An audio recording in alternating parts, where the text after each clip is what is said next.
ചായക്കടയിലെ ഈ ഒരു പലഹാരം ഉണ്ടല്ലോ ഇഷ്ടപ്പെടാത്ത ആരും തന്നെ ഇല്ല. അപ്പോൾ ഇന്നത്തെ വീഡിയോ അതാണ്. ഉണ്ടം പൊരി കായിടാന്നൊക്കെ പറയും കേട്ടോ. അപ്പോൾ വീഡിയോ സ്കിപ്പ് ചെയ്യാതെ ഫുള്ള് കാണും. ഇഷ്ടപ്പെട്ടാൽ സപ്പോർട്ട് ചെയ്യണേ. താമസിക്കുന്നില്ല, നേരെ വീഡിയോയിലേക്ക് പോകാം.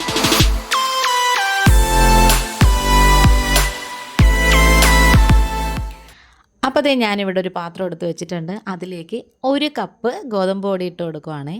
പിന്നെ അതുപോലെ തന്നെ 1/2 കപ്പോളം നമ്മുടെ മൈദയില്ലേ അതും കൂടി ചേർത്ത് കൊടുക്കാം.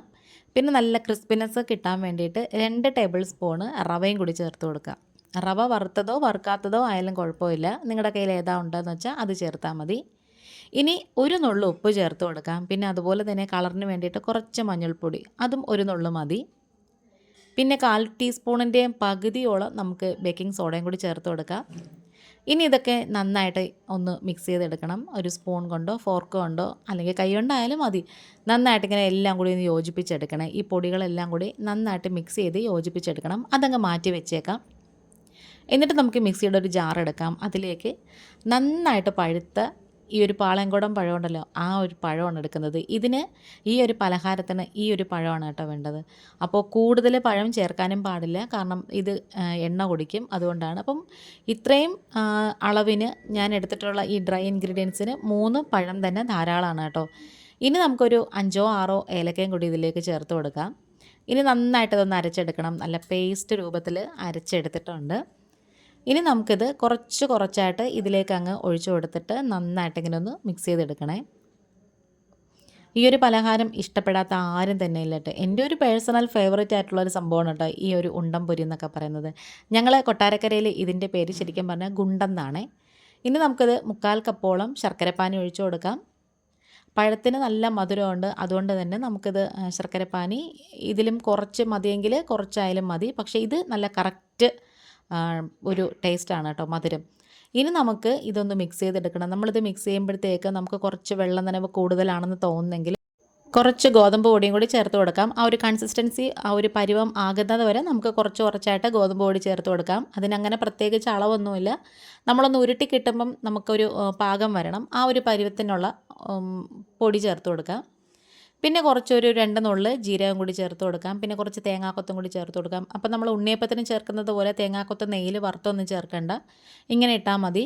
ഇങ്ങനെ മുറിച്ച് തന്നെ ഇടണമെന്നില്ല കേട്ടോ. തേങ്ങ തിരുമ്മി ഇട്ടാലും മതി, അതും നല്ല ടേസ്റ്റാണേ.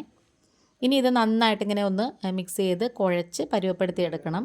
ഇങ്ങനെ നമ്മൾ എടുക്കുമ്പം ഇങ്ങനെ അങ്ങ് ഊർന്ന് താഴെ പോകാനും പാടില്ല കേട്ടോ. ആ ഒരു പരുവാണ്, വിട്ട് ഇങ്ങനെ വീഴണം.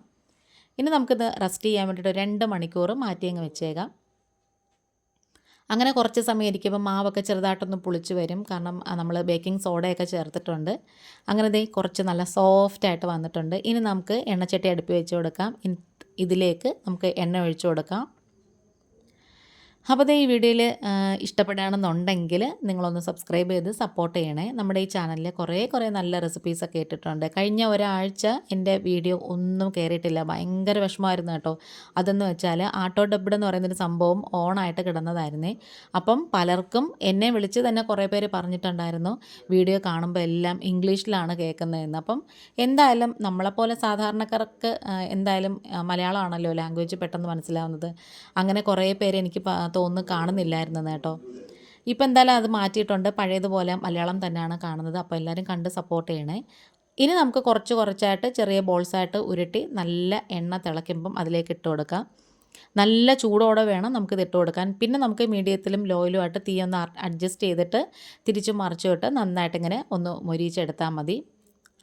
ഈ ഒരു കളറാവണം. പിന്നെ ഇരുന്നും കൂടി എന്തായാലും ബാക്കി മൂത്ത് കിട്ടും. നല്ല ബ്രൗൺ കളറാവാൻ നിന്നാൽ നമ്മൾ വാങ്ങി വെക്കുമ്പോഴത്തേക്കും ആ ഒരു ഒരു മൂക്കുന്നൊരു പരുവമുണ്ടല്ലോ, അത് കൂടെ ആകുമ്പോഴത്തേക്കും ഭയങ്കരമായിട്ട് അങ്ങ് ഡാർക്ക് കളറായി പോകും. എന്നാൽ ഇതിൻ്റെ വേവുകയും വേണം. അപ്പോൾ നമ്മുടെ വീഡിയോ വൈൻഡപ്പ് ചെയ്യാറായി. ഇത് നമുക്ക് തമ്പനെയിലിൻ്റെ ഫോട്ടോയും വീഡിയോ ഒക്കെ എടുക്കണം.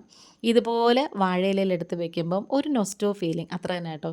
അപ്പോൾ ഇന്നിപ്പോൾ ഇത്രയേ ഉള്ളൂ. വീണ്ടും വരാം. Thanks for watching.